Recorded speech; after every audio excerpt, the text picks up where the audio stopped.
Good morning again, Life Point Crossing. My name's Ross. So glad you are here. As we get started this morning, let me just say, who likes to party? I hope everybody. Particularly if you are new or newer, let me just put a little plug in here. It'll be in the announcements at the end, but then that's right at the end. If you are new or newer, here's one of the great things about coming to a church is you get to know people and you have relationships with them and you do life with them on some significant level. And it's just really wonderful to be here and talk to and see the people who are people in your life. Here's one of the things that creates, though, is we're all talking to each other. And then if there are people who maybe are newer, it's really hard to have a time to connect and say, oh, hi, yes. And we want to meet you. And in the event that you might want to meet us, we have specifically created an event that will have 5 minutes after we're done here today. You have time to go get your kid or whatever. But right down here, we're going to have a 10-minute party, super short. We don't party hard. You don't have to wear goggles or anything like that. But just an opportunity for you to meet with the staff and leaders and some of the people who are here at Life Point Crossing that might not happen naturally or accidentally, a few light snacks, and just a super informal time. So if that's you, we would love to meet you and hope that you would maybe like to meet at least the worship leader, or if not anybody else. So that's there for you. And I promise you will be out in plenty of time for kickoff unless you live literally an hour away or drive very, very slowly. So I feel like I talk about this way too much, but Laura and I grew up in South Dakota, just 5 hours right up 29 in the southeastern corner there by Iowa and Nebraska. But I've had the good fortune, at least in my opinion, of seeing and living in quite a few different places in our wonderful country. Grew up in the upper Midwest, went to college for a couple years in very northern California, went back to Minnesota for a short time, as short as I could make it anyway. Did 8 years in the kind of south-ish of Louisville, Kentucky. It's not really south, but it's close. It's heavily southern influenced. And then 12 years in New Hampshire before we moved here about 1.5 years, 2 years ago. And so this was really very familiar when we moved back. As Midwesterners, it's a different part of the Midwest. There are more trees, there are more hills. It's definitely a little prettier. But there are a lot more things that are similar than different. But I've always been fascinated by the regional differences that exist in our country. I just think they're very interesting. And one of those, you guys, this is true, depending on where you are in our country, there are certain things that just happen differently and just work differently. One of those is the way that we interact and talk to one another, which happens to overlap quite spectacularly with a message series like we're in here. So, for instance, in the South, people, you probably know this, are just sugar sweet to you. Everything they say is going to be so nice and so kind and sugar, but you have no idea who your friend is and who your friend is not, because that's just how they're just sweet to you in the South, but you don't know what they're going to say about you then to the next person they talk to. You have no idea. That's just how things are in the South. Now, kind of the opposite of that is New England, where it's just the complete opposite. And we were in, again, New Hampshire, northern New England, not quite as harsh or arbitrarily hateful as southern New England or Boston area, but certainly people are much less likely to be arbitrarily sweet to you also. They're just going to tell you what they think or what they believe. If it's sweet, then maybe it is, but if it's not, then that's just what they think. And so that's kind of how that goes. The best, funniest, in my mind, illustration of this happened because, of course, we moved from Kentucky to New Hampshire. And Laura, my wife Laura, was, of course, a nurse in Kentucky, and as a nurse, she was always trying to work as efficiently as possible. There's a lot to do. It's a very busy job. So when she was leaving a patient's room, she would always ask, hey, is there anything that I can get you right now that you'd like or that you'll be needing anytime in the near future? It was much better for her if she could just get something right now than if she left and 30 minutes later she gets buzzed when she's in the middle of doing something else. So what can I get you? And every time the response would be, oh, no, I don't need anything. I'm good right here. Well, the reason that was always the answer is because in the South, if somebody offers you something, they maybe are just being polite. It might not really be a legitimate offer. And so the polite response is to always turn down that first offer. She maybe really doesn't want to get me anything. But she knows this, or at least she learned this, and so she began to make a habit of asking again. She says, no, really, it's no problem. I can just get something for you right now. And now that the second offer has been made, the person is free to accept that offer. And so then like, well, I really would like a ginger ale, but just if it's not too much trouble. So then she'd go get him a ginger ale, and that was how that worked. Now, we moved to New England, and actually, the first job that she had for it was sort of a short-term job that was in a suburb outside of Boston. And she brought her Louisville, Kentucky sensibilities with her, and it was not very long. I don't remember if it was a couple shifts or if it was a couple weeks, but it was not very long before she told me about the differences. And I just thought it was very interesting and very funny, because then she says, Ross, she explained how she would do that in Kentucky. And says, now, when I ask the second time, they get like annoyed and confused. Like, I just answered that question. Like, was that hard for you to understand? How many times are we going to have this conversation? It was like, are you in sales? No, I don't want anything. And that was very interesting, because in New England, the situation was the exact opposite. Like, you answered the first time, I'm going to do you the service of answering the real question, and so now you go your way, I go mine, we're done here, it doesn't matter, like this is, what are you doing? And so what was perceived as polite in Kentucky, she was now being perceived as rude in Boston, and for sure what would have been considered polite in Boston, which was accepting the first offer, would have been considered rude in Kentucky. Isn't that interesting? So I think that this might be the easiest place for a message like this. You might be the easiest people to preach something like this to, because the message for today is going to have kind of two halves. One half of it is kind of aimed at the South. The other half of it's kind of aimed at New England. And I'm not even kidding. I would tell people this in New Hampshire, because it's not completely true, but it's true enough to be kind of funny. I would talk about how in the things that we say, there's sort of a continuum between truth on one hand and love on the other. And, in the South, they will go all the way to love, but they're going to sacrifice truth. Like, no, honey, I don't need anything. You just go do what you need to do. But they stinking want a ginger ale.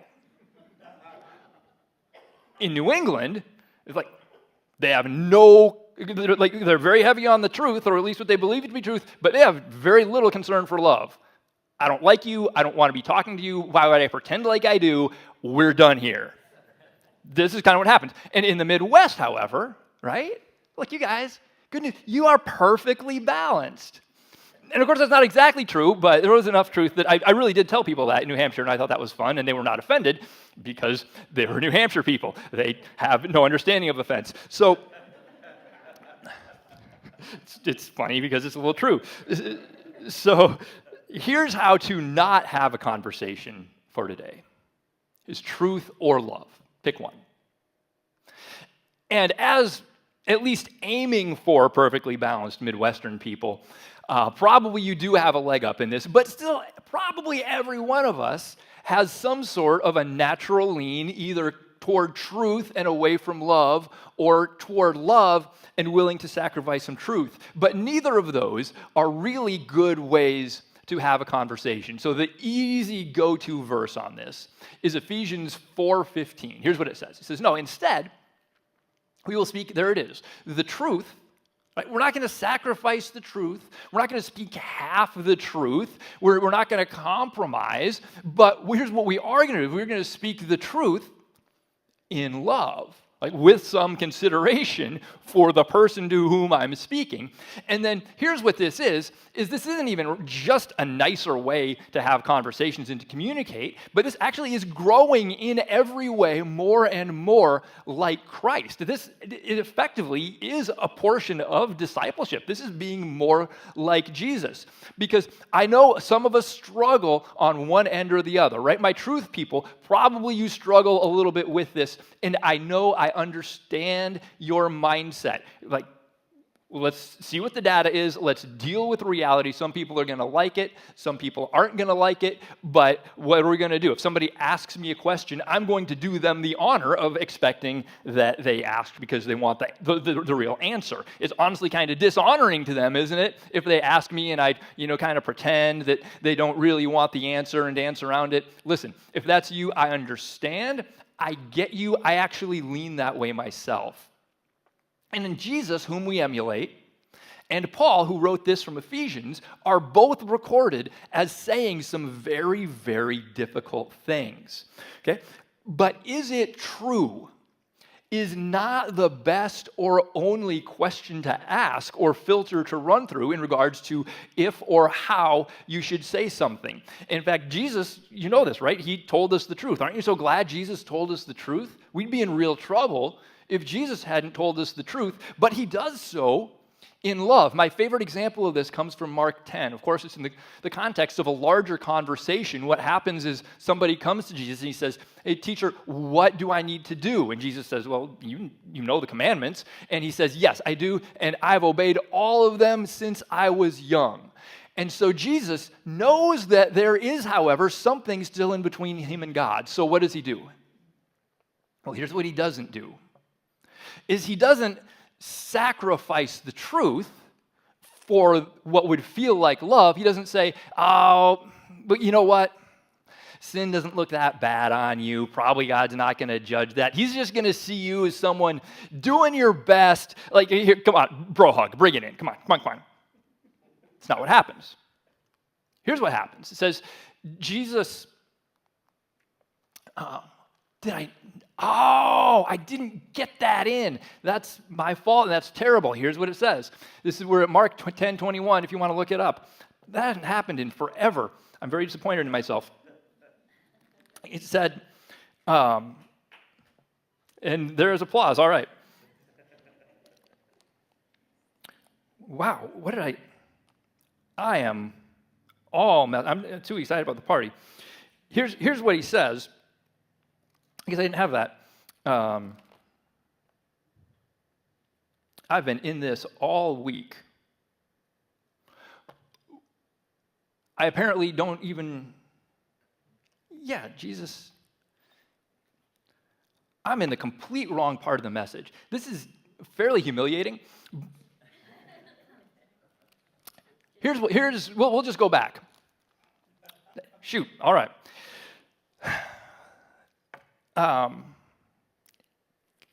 You consider that there are always more than one way to speak the truth, right? Just very, very broadly, in the super, broad umbrella principle, there are at least two ways to speak the truth, right? One of them is in love, the other is not in love. Said a little bit differently, you always have multiple ways to say something, right? And if you choose a way that is more offensive and less kind, rather than a way that is less offensive and more kind, it seems like there is a certain segment of our society that has determined that that is some sort of unbelievably heralded super beacon of truth-telling. They just said it. They just told it like it is. A spade is a spade. Well, maybe, but if you're choosing to say something in a way that's more offensive and less loving than a way that's more loving and less offensive, I think really what that makes you is less an extraordinary beacon of truth and more, honestly, just kind of a jerk. Here's something that Jesus says in John 13, and now everything really is in order. It says, look at this, your love for one another will prove to the world that you are my disciples. Isn't that interesting? He says that this is going to be the hallmark of my followers, is not necessarily the way you speak truth. Of course he's for truth, but he doesn't even say that, you know what, since I myself as Jesus am and am claiming to be the truth, then that is going to be the distinguishing feature that people look at and say, oh, that must be a follower of Jesus because they all speak the truth. No, he actually points to love. Isn't that interesting? One of the things that just absolutely kills me, is when I see people who are maybe outspoken followers of Jesus, or even just maybe share my position on something, anything doesn't even matter. But they tend to express themselves with all truth, or at least what they or we may believe to be truth, but sacrificing love. I didn't say this last week because I felt like it might not be that loving, but I'm kind of a Lions fan. I'm not really a Lions fan anymore, but for most of my life, I was a very hardcore Lions fan. And when we were living in Kentucky, actually, I had a very good Lions fan friend. Every week after church, we'd go out to Buffalo Wild Wings or somewhere and sit together to watch our team lose. It was really nice. And one time, I was in fact able to, see, I'm not talking trash. I'm really not. But there was one time I was able to get us tickets to go see them when they were playing the Tennessee Titans down in Nashville. It was a short drive, and it was the very last game of the season. And it was a situation where the Titans had been really good for several years, but then they'd really fallen off that year. They weren't going to be in the playoffs. And so the people in Nashville did not want to have to deal with December weather outside to see their team just playing out the string. So I got tickets, no kidding, for less than the price of a movie at the theater. The seats were way up at the top of the stadium, but they were in the stadium. So toward the end of the game, it's a good game. It's an exciting game. The Lions are behind, but they have the ball. They have a chance to score and presumably win the game. They got it down to, I don't know what it was, 20 or 30, somewhere where this was really a possibility. And so, of course, this is all very exciting. And then there, through this whole game, however, had been a group of Lions fans, quite a few of them, maybe 10 or 20, over in the corner a couple sections away, that were very loud, but not just loud, very obnoxious, very drunk. They probably started drinking the last time the team was good, and really making themselves obnoxious, taunting the Titans fans around. And so at this point, it's exciting. So my friend and I, we're probably standing up and cheering, and now they look over and they notice us from a couple sections away. It was mostly empty seats, especially at the top of the stadium. And then they start hollering to us like we're friends because we're wearing the same color jersey.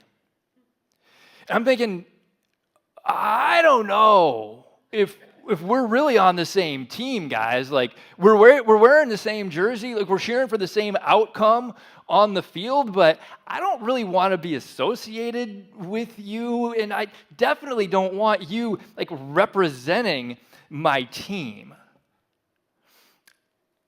That exact same feeling, I feel. This happens all the time, whether it's bumper stickers or Facebook comments or YouTube videos. This is exactly how I feel. I might agree with your position. I really might. We might be wearing the same jersey, but I'm not sure we're really on the same team. I definitely don't know that I want you representing me, right? Like, how many of your social media or YouTube feeds are filled with content that say things like, watch person you agree with, destroy person that you disagree with? Well, I don't know. Jesus says that it's our love for one another that's going to show people how we're his followers. What does he say about treating your enemies? Well, he says the same thing. He says, love your enemies, pray for their good. And so how does it look to Jesus when we're down here, like kind of wearing his jerseys as loud, proud followers of Jesus? But when we're speaking the truth, or at least what we believe to be the truth, with no regard for love, we're not obeying him, we're not representing him, we're not imitating him. Like, we're kind of just really jerks. So, listen, truth people, I lean your way. I'm not super emotional. I like spreadsheets. Here's what this means, is we need to be doubly conscious that everything that we say is slathered in love. Here's a quick exercise to maybe put some feet to this a little bit. You're having a conversation with somebody at work. It's somebody who you're sort of on an acquaintance level with. You see them once in a while. Maybe they work in a different office or a different part of the warehouse, and they're not above you. They can't fire you. You don't have to have a good relationship with them. It doesn't matter if they hate you. And so they say something about some social or political issue that you disagree with. Here's probably, as a truth person, here's where you want to come from. Here's your first instinct to something like this. If you want my honest answer, the real truth, I think it's the dumbest thing I've ever heard, If people would just get off of whatever thing it is that you don't like or disagree with and think for 2 seconds, they ought to be able to see that for themselves. Well, you're certainly speaking what you believe to be truth. But that doesn't really make you awesome. That doesn't really make you like Jesus. Like, truth without love really kind of just makes you a jerk. How about something like this? Is this a better option? Say, well, the sources that I find trustworthy, they suggest that maybe that's not the best course of action. Like, are you familiar with these? Or like, would you like to have a conversation? Would you like to learn why somebody might see things differently or disagree? You haven't backed down. You haven't compromised. You haven't left the truth out. They can see exactly where you are. But I think we would all agree that one of these has much more concern for the person who you're speaking to. Or maybe even you don't want to have the conversation at all. So you could go with this. When my mama told me that if I didn't have anything nice to say, then I should say nothing at all. And last week my church said that you shouldn't argue with a fool, so I don't even want to talk to you about that. I guess that's how we try and get a jab in while we're pretending to be polite, but we can all see through your thin veneer. That's really just kind of a jerk thing to say. Maybe there's a different way to say it. Say, well, a lot of people, believe that. I really have a different perspective, but it's not something I like to argue about. Oh, okay. That's way better. There are always multiple ways to say something. If you choose the way that is less loving and more offensive, that doesn't make you awesome, that doesn't make you like Jesus, that just kind of makes you very, very unkind. So look at how well we've done. We haven't compromised, we haven't backed down, but now we have some actual love and concern for the people we're talking to. You're doing so well, you guys. We can do this. You can do this. Good job. Now, love people. Guys, I love you. Love people. You're so forgiving about when I got completely lost 10 minutes ago. But I appreciate you. Let me tell you a little bit of hard truth, though, that you already know. It's not that loving to leave off what needs to be said. And this is the place where we go to Jesus this is why I couldn't find where I was, because I was in the complete wrong section. I think in the year and a half that I've been here, I don't think I've had that happen that desperately since, like that entire time, but it sure happened today, so I'm grateful for your graciousness. But Jesus tells the truth. Jesus is having this conversation. If you forgot already, here's the recap. A person says, what do I need to do? He says, the commandments. The person says, yeah, I do know the commandments, and I've kept them all since I was young. Jesus knows that there is still something between him and God. And so here is the wonderful situation that Jesus handles. Looking at the man, Jesus felt, look at that, genuine love for him. Isn't that so good? Genuine love for him. And so what he does is he doesn't compromise or water down. He tells him the truth. He says, there's still one thing you haven't done. He says, go sell all your possessions, give the money to the poor, and you'll have treasure in heaven. Then come follow me. I've been told I had cancer. I wasn't happy to hear that. But I sure am glad that they told me that, because if they hadn't, I would be having a really, really profoundly terrible day today. And so I think really when people understand that some truth is coming for their benefit, people are really very happy and very receptive to hear the truth that you have to share. The problem, of course, is when people share what we believe to be truth, but with no love, and then it becomes difficult for people to even hear the truth. All they feel is that lack of love. But listen, truth people, that's not going to be a concern for you. Or, love people, that's not a concern for you, because you're love people. You're always going to be loving. So you have the inside track on this. And in speaking truth in love, you just need to make the decision to do it and to step up. Because the same way that truth without love makes you a jerk, love without truth makes you kind of not as good a friend as you'd really like to be. Like if I was speaking to the truth people, I'd say it makes you a coward. But I know you have feelings and you're a little more sensitive. So for love people, I'm going to say it just makes you not quite as good of a friend as you'd like to be. Because leaving off the truth really isn't loving at all. So here's a situation where maybe now this is with your neighbor, and you want to have at least some sort of an amicable relationship with your neighbor, right? You got a 30-year mortgage, come on. And so you don't want to blow that relationship up. But we'll move now from politics to religion, because that's the other situation that's difficult to talk about. And one day, something comes up with God or Jesus or church. Maybe you invited them to the foam party last week. I don't know.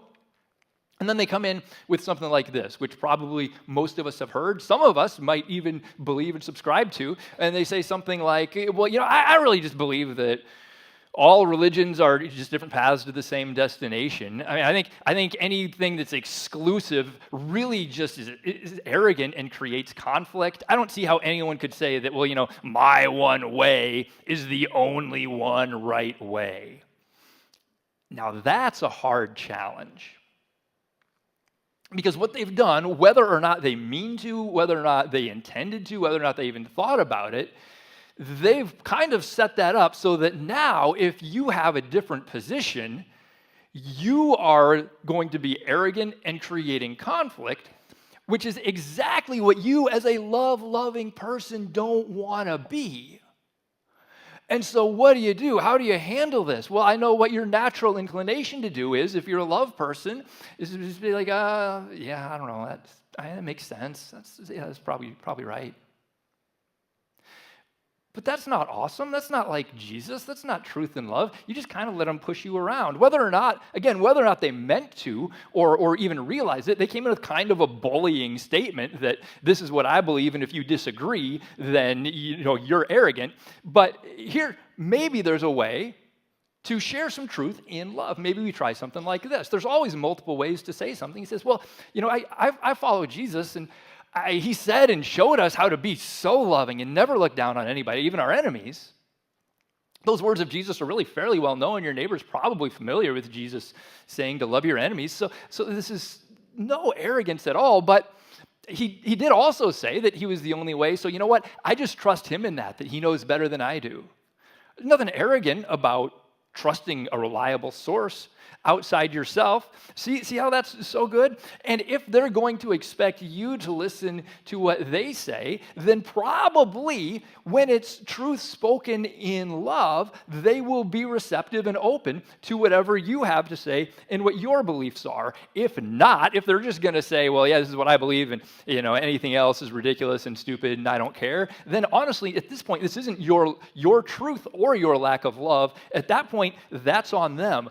But most of the time, this will not be the case. If you're talking to someone who's having a conversation in good faith, and really most of the time, people are very willing to have a conversation in good faith when they know that you are also interested in truth and love. And having that good faith conversation, they're much more likely to have perfect respect for your thoughts and what we believe to be truth when it's spoken in love.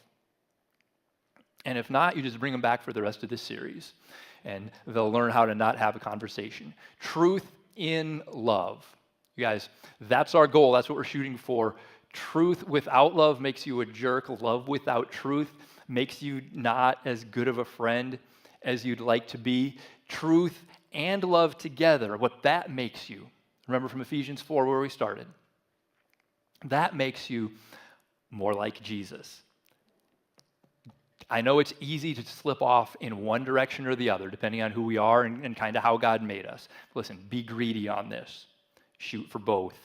Truth or love is how not to have a conversation. Truth in love. This is the way. Okay, let's pray. Father, thank you so much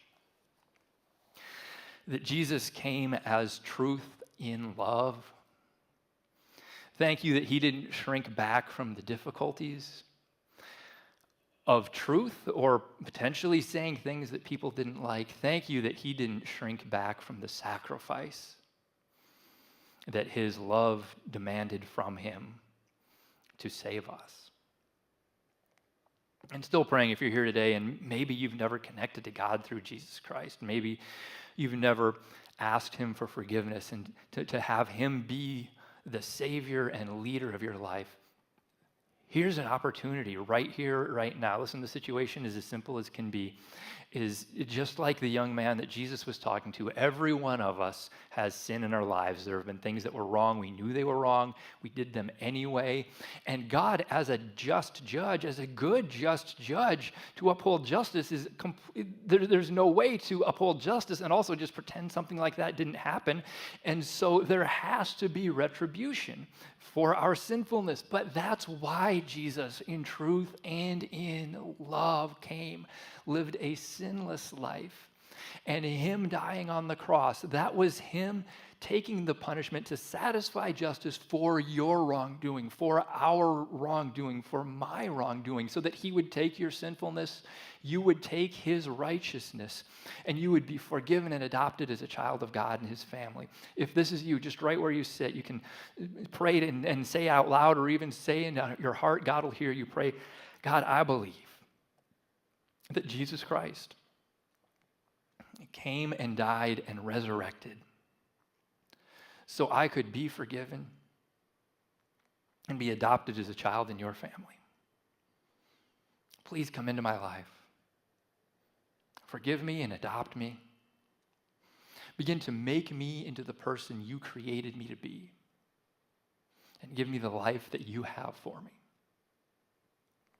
And if you just pray a prayer like that for the first time, it's not the words or the prayer that saves you. It's that you put your faith in Jesus and God's grace comes to you through that, and you are forgiven and a new creature, and a child of God in his family forever. Listen, here's the best thing you can do from here, is to not walk that life by yourself. You're not created to do it by yourself. Let somebody know. If you're here, go back to the point after we're done. That's just the corner in the lobby. Tell them the decision you've made, and we'll be able to follow up with you and lead you down some good, healthy steps in your new life. If you're online, send us a message, whatever it is, just so that we can help lead and guide you toward that life that God has for you. For the rest of us, I'm sure probably everybody here knows which way they lean. Some of us towards love, some of us towards truth.